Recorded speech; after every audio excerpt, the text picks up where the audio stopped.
Eventually you do get used to it, being able to run without having to double tap. Just so many things that make it easier to play on controller. Hello and welcome to another NihongoGamer video. Today we're looking at BlazBlue cross tag here on the Nintendo Switch. Now I've played this a little bit on the train because I was trying it in handheld mode, so I can't wait to show you how it feels to play in undocked mode here on the Nintendo Switch with an arcade stick, and then a little bit later on I'm going to show you how it feels to play with these controls here, because actually this is a bit like the Dragon Ball FighterZ game that came out recently, in that it's actually optimized for playing with a controller, so you only really need to fight with these 4 face buttons and the 1 button here. And as you can see, I'm using the Hori Hayabusa RAPV arcade stick here on the Switch today. But what I did first is I actually went into the character mode and I just did the tutorials in here. So for example, if you go over to a character like Ruby, you can go in here, go to combo, and it'll actually teach you how to use her basic moves and how to do a few simple combos. It's a flashy game, a lot like Marvel vs. Capcom or Dragon Ball, so actually I was a little bit concerned that with all the action going on screen it would be a little bit too complicated for this little screen. But actually, I played it on the train for a good hour or so, and I actually didn't have a lot of trouble. I felt like it felt very natural on the screen. I think it really isn't the size that's an issue. The problem would be if the screen weren't high definition. But because it's a 720 mostly HD screen, it's actually really nice. There's plenty of detail, especially for a game like this which uses pretty low res sprites anyway. Now when I was playing on my TV, these instructions were much larger, but now that I'm on the little screen again, it's actually small again. It's got an A attack, you got a B attack, you got a C attack, which is mostly to do these tag team things and also to do special EX moves. But I really want you to see that this tactics mode is actually really well done for teaching you how to play the game, because you can just learn the auto combos, 1, 2, 3, do the B attack at the end. It gives you an excellent, and then you can move on to the next tutorial. Next mission. Something that's really confusing in this game is that you don't tap forward to run, you just press forward and you automatically run. Don't be fooled by anyone who says that this is a game for casuals. There are auto combos in this game, but people do play this at a very high level. Yes, there are auto combos in the game, so you can just press buttons over and over. Execution is not the point of this game. This is just a fighting game, and it happens to be that the execution is not nearly impossible like a lot of other games. There it is. So it's nice and simple, teaches you all a whole lot of really useful combos and super combos. So you go to tactics mode, choose partners, and it will actually teach you how to use the tag team system. Get ready. Here we go, duo change. If you press the change button, which I have set to here, so you just press duo change, and then your other character comes in. So it's as simple as that. You can do it pretty much anytime you want. It doesn't take up any meter or anything. Use a partner skill. So in fact, your character doesn't just come in and trade with you. What they do instead is they kind of assist you and do an attack for you. You can also press forward while doing it, and it'll be a different assist to usual. And you can do one where you hold backwards as well. And you can see it's a different attack to before. Alright, so this tutorial is called reversal action. You actually press the change button, but your other character doesn't come in. You press it and an attack at the same time. It's just a special way of doing a dragon punch. Well, it really is small on here, but it is readable. It says, while attacking, press the partner button. So one of these. So that is an active partner skill. Yeah, it's just a way of comboing into your partner. You can go 1, 2, and have your partner come in, or 1, 2, 3. Have your partner come in, do something epic. If you've played Dragon Ball FighterZ, a lot of this will come very naturally to you. Now, while you're doing a partner skill, you can actually change to that character. So normally you would bring this character in, they do attack, and then they kind of disappear. But if you actually do that again, and while they're attacking, you press the change button, they stay on screen, your other character disappears. So I'll just do it again. Partner skill, change, and now the red character, Ragnar, stays on while Jin disappears. So I can go like 1, 2, partner assist, and then I can actually press the duo button and then he stays on. So you can do a partner assist followed by a duo change. There's so many things that you can do in this game. So this one's interesting. You do a partner skill for an assist. He comes in, and while they're doing that, you press... What is this? So this one's a little more confusing. You bring in your partner to do the partner skill, you press both buttons, and now, can you see I'm actually controlling both characters at the same time? Don't really understand how exactly. I'm controlling both characters when I press attack buttons, but not when I press direction buttons. That's interesting. Okay, so essentially pressing these buttons here will cause both characters to act, but the joystick will only control my first character. So partner skill, press both buttons, and now look at me. I'm doing multiple attacks with both characters. It's 2-on-1. That is really powerful. Look, I don't even know how to play the game, and I got like a 7-hit combo. That doesn't mean I'm going to win automatically. It just means that it is easy to understand how to get the inputs in on this game. Now, cross burst looks like it's some sort of counter attack. When being hit or during guard, look, you can bring in your partner and they will actually come and fight at that time. That's really interesting. Does it hurt? Does it work when I'm...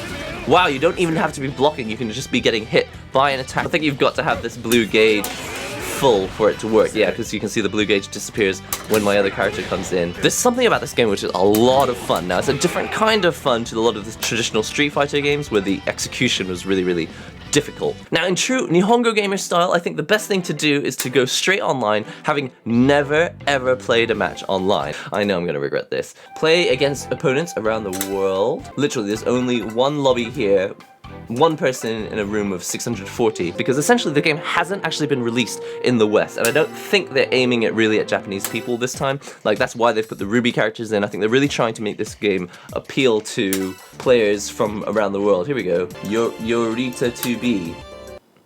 Here we go. Let's hope this person's a beginner. Now, I've chosen my team already to be Ruby and Hyde, the only two characters I've tried so far. I wouldn't even say that I know how to use them. I've just tried them. That's the level I'm at. This is kind of scary. Now, I'm playing on Wi-Fi, by the way, so let's hope that doesn't affect the connection. Oh, it clearly is. Look how slow this is. Ooh, we're lagging. But I don't even know where this player is from. They might be from Japan, or they might just be a European player who's bought the game from Japan because it came out first in Japan. Let's go.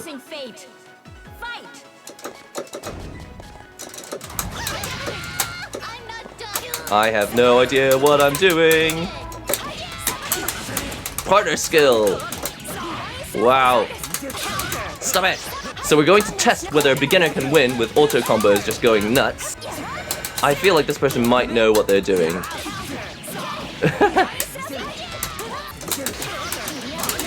Ouch. Okay. This is not going entirely well. In addition, I am playing this at sort of 8 AM in the morning, so there's probably not a lot of people at home right now. They're probably all at school.